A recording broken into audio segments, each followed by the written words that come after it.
ఇంతలోనే విపత్తు వచ్చింది. గోదావరి నది ఉప్పొంగింది.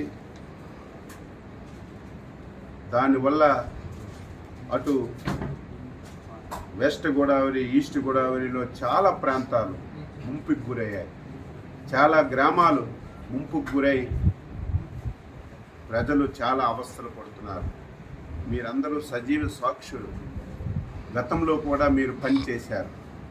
గత 5 సంవత్సరాలు ఎప్పుడైనా ఒక విపత్తు వస్తే, ఎప్పుడైనా వరదలు వస్తే ముఖ్యమంత్రి ఎప్పుడైనా సరే రివ్యూ తీసుకొని అధికార యంత్రాంగానికి అలర్ట్ చేసినటువంటి రోజు ఒక్కటైనా ఉందా?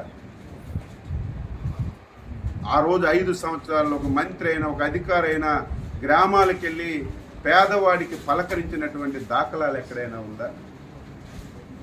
మొన్న ఎప్పుడైతే భారీ వర్షాలు వస్తాయి, గోదావరి నదికి విపరీతంగా వరద వస్తుందని తెలిస్తే మా విపత్తుల శాఖ మంత్రి శ్రీమతి అనిత గారు జూమ్లో కాన్ఫరెన్స్ తీసుకొని కలెక్టర్కి అలర్ట్ చేశారు.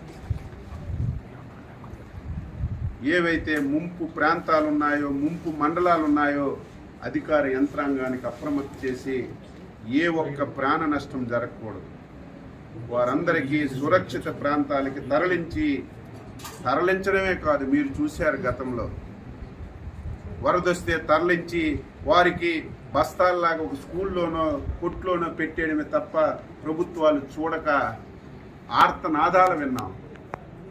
మాకు భోజనం అందడం లేదు, పిల్లలకు పాలు అందడం లేదు, సకాలంలో నీళ్లు లేవు, టాయిలెట్స్ లేవని.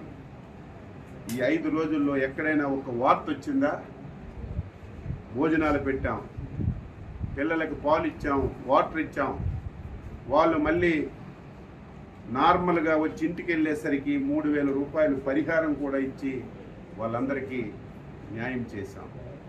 ఈరోజు ఈరోజు ఈ 2-3 జిల్లాలు తిరుగుతుంటే గత ప్రభుత్వం పాపాల వల్ల ఏవైతే పురాతనమైనటువంటి కాలువలు ఉన్నాయో, గెడ్డలున్నాయో 5 సంవత్సరాలు గాలికి వదిలేశారు.